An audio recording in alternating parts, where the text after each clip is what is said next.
नमस्कार, जय हिंद साथियों। मैं विवेक औदित्य आप सभी बहन भाइयों का स्वागत करता हूं। दोस्तों 21 जनवरी को आपका पेपर है और सबसे बड़ी बात कि सर बहुत पढ़ लिया लेकिन पेपर कैसे सॉल्व करें। सर क्या रणनीति रहेगी पेपर को सॉल्व करने की, 150 क्वेश्चन को कैसे हम हल करें और जिससे सर ज्यादा से ज्यादा अचीव कर सकें। सर मेरा ड्रीम है कि मैं 120 प्लस अंक लाऊं। तो दोस्तों ये वीडियो आपके लिए है। आइए शुरू करते हैं। हम एक एक बिंदु पर बात करेंगे और 120 प्लस के लिए क्या सही रणनीति होनी चाहिए उस समय पेपर को सॉल्व करने की, तो उस पर हम डिस्कस करेंगे।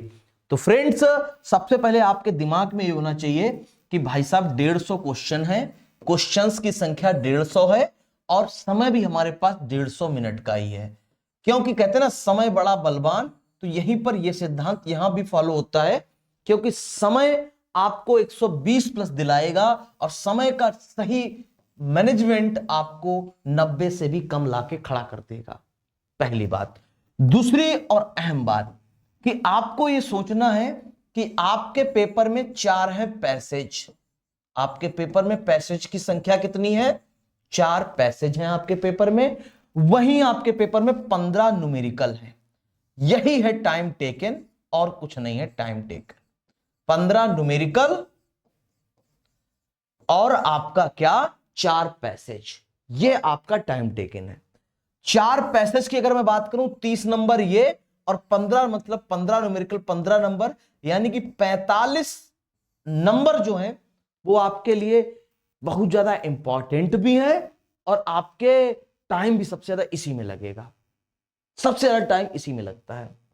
अब बात करते हैं एक एक पोर्शन को लेकर के और कैसे आपको एक एक पोर्शन को सॉल्व करना है और कौन सा सॉल्व करते समय क्या कॉन्सेप्ट ध्यान में रख करके सॉल्व करना है। देखो बच्चों, अगर मैं बात करूं आप सभी लोगों से कि आपका हर जितने भी सब्जेक्ट मैंने लिख रखे हैं यहां पे, हर सब्जेक्ट 30 नंबर का आना तय है और तभी आपका 5 सब्जेक्ट हैं, आपके 150 नंबर बनेंगे। इतनी बात सबको पता है। दोस्तों जो आपने कॉन्सेप्ट जीन पियाजे, वाइगोस्की, लॉरेंस कोहलबर्ग, स्किनर ये सब पढ़े हैं, ये कॉन्सेप्ट यहां भी काम आएंगे और हिंदी और संस्कृत में भी काम में आएंगे। तो नाम चामास्की जैसे हिंदी भाषा में बहुत पूछा जाता है, संस्कृत में भी।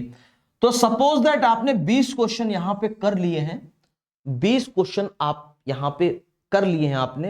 पहले तो सबसे अहम बात मैं आपको बता रहा हूं, सीक्वेंस से पेपर सॉल्व करिएगा।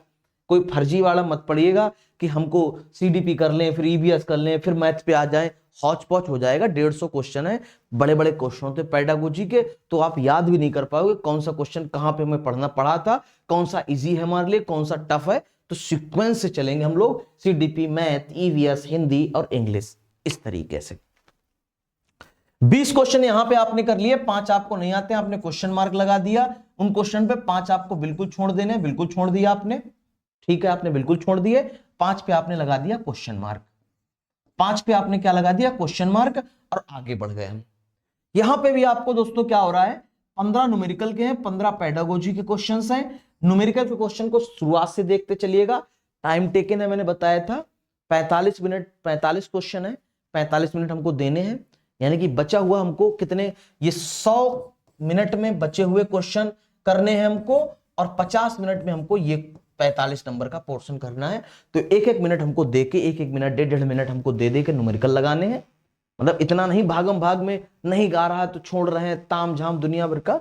आराम से समय दो, क्योंकि यही समय ले रहा है और कुछ समय नहीं ले रहा है आपका, समय यही ले रहा है न्यूमेरिकल, तो इसमें समय और इतना भी समय नहीं देना है।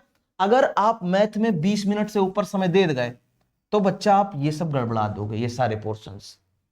20 मिनट आपने समय दे दिया, जो आर्ट स्ट्रीम का बच्चा है जिसकी मैथ वीक है, 20 मिनट समय देने के बाद हम समझते हैं कि इसकी मैथ वीक है, वो 7-8 क्वेश्चन ही कर पाएगा, कोई दिक्कत नहीं। 7 क्वेश्चन अगर आपने कर दिए तो नॉट बैड, आप गुड की कंडीशन में। और अभी मैं ले आऊंगा आपको कैसे आपके 120 प्लस अंक इसी स्ट्रेटजी से आ जाएंगे।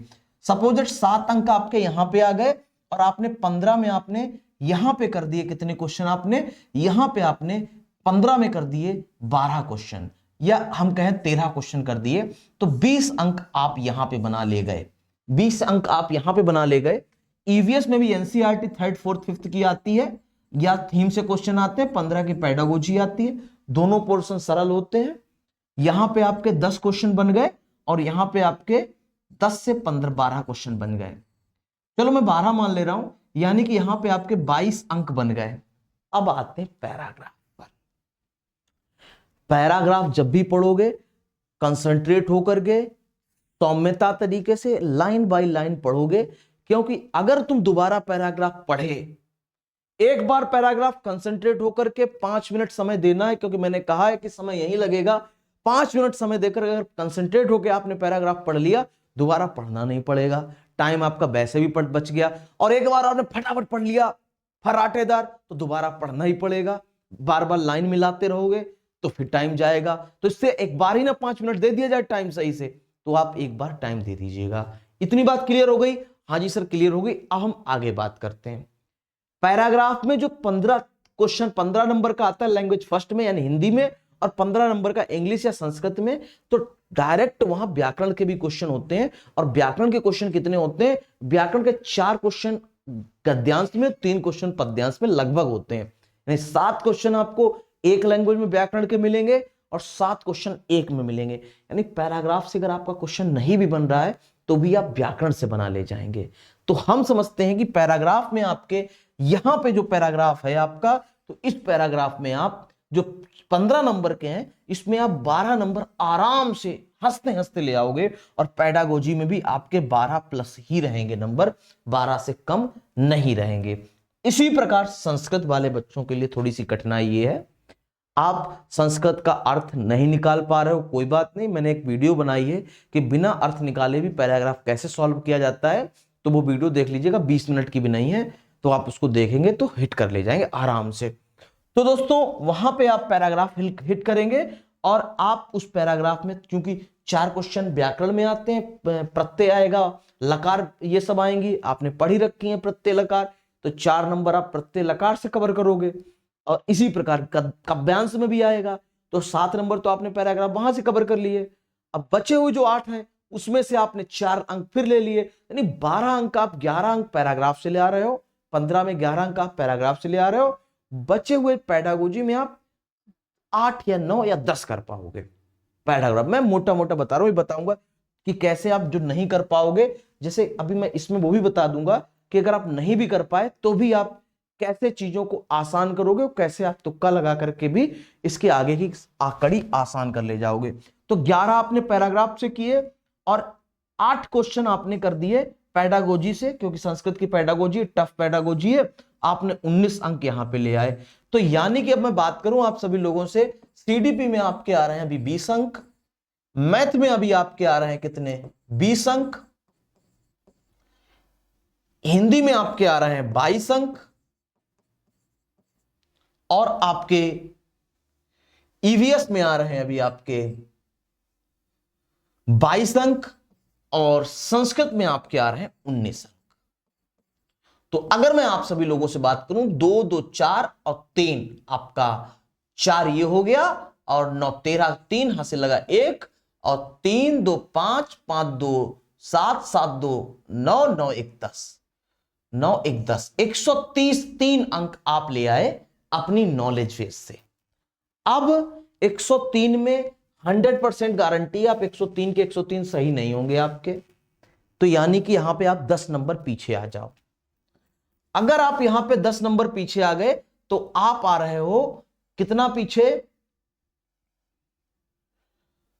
आप आ जा रहे हो 96, आप आ जा रहे हो 95 और 94 अंक के पास। सपोज दैट आप 94 पर 93 होगा, लेकिन आप 94 या 93 मान लो, चलो हम 93 मान ले रहे हैं, आपके अंक 93 आ गए, 10 कम करोगे तो 93 पे पहुंच जाओगे, आप 93 अंक हैं, अभी भी आप पास हो, अभी भी आप पास हो। लेकिन पास तो हमें होना ही नहीं, हमें तो मतलब कि 100 प्लस स्कोर करना है। तो कैसे होगा 100 प्लस स्कोर?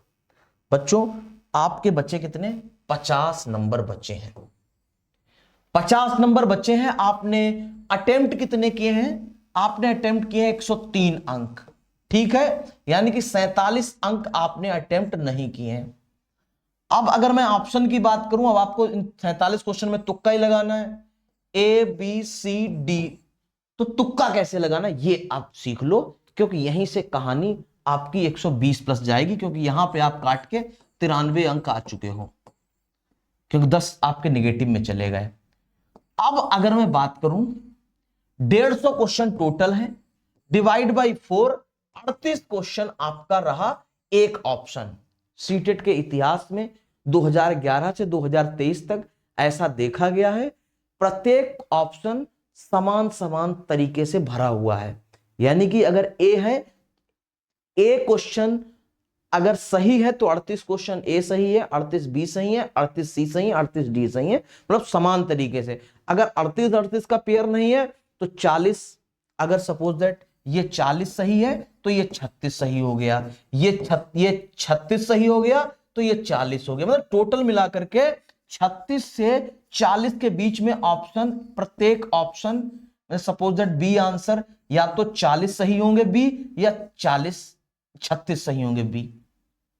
तो दोस्तों अब यहां पर आपकी सही अप्रोच डिसाइड करती है कि आप 103 93 से आप 96 नंबर तक पहुंचते हैं कि 93 से आप 115 तक पहुंचते हैं।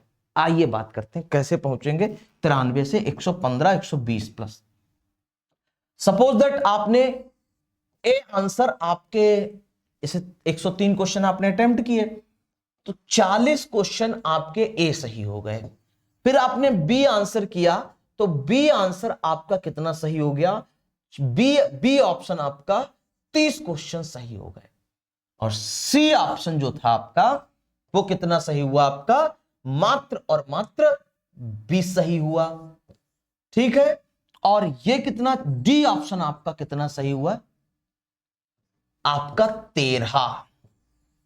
कितना सही हुआ, 13। अब अगर बचे हुए 47 क्वेश्चन पर अगर तुम ए लगाओगे तो अकॉर्डिंग टू प्रोबेबिलिटी आपका 0 सही हो, अंडा सही होगा, मतलब 0 सही होगा। अगर आप 30 सही करो, बी वाले ऑप्शन के साथ जाओगे तो आपके 10 सही होने की संभावना है 47 में, और 10 नहीं भी सही हो सकते हैं। मैं ये तो नहीं कह रहा हूं कि 20 सारे तुमने बी वाले ही छोड़ रखे होंगे सारे, ये भी नहीं हो सकता।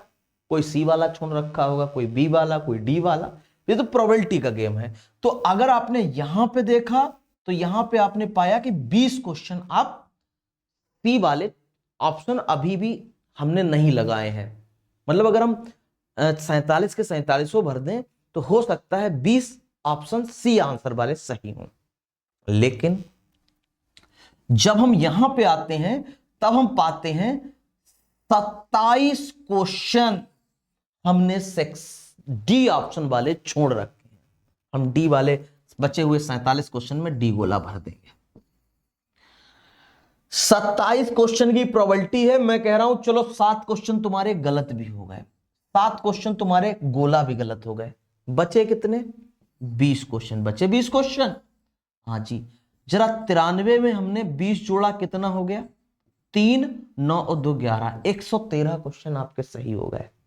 तो इस तरीके से अप्रोच बना करके पेपर को सॉल्व करेंगे हम लोग, तो एटलीस्ट फेल तो नहीं होंगे, 100 प्लस ही आएंगे, 100 से कम नहीं अंक आएंगे।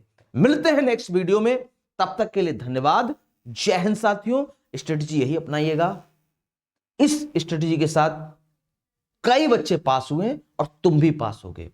जय जोहार, जय झारखंड, जय हमारे भारत के सभी भारत के विद्यार्थियों को, और साथ साथ अब की बार सीटेट पर बार।